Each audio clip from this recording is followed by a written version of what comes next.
এক গ্রামে ছিল রাহুল নামে এক ছেলে। তার ছিল একটা সাদা গরু, নাম গৌরী। রাহুল আর গৌরী ছিল খুব ভালো বন্ধু।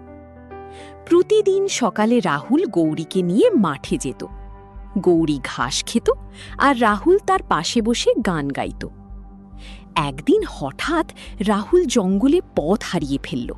চারদিকে অন্ধকার, ভয়ঙ্কর শব্দ। রাহুল কাঁদতে লাগল। ঠিক তখনই গৌরী জোরে ডাক দিল, হাম্বা!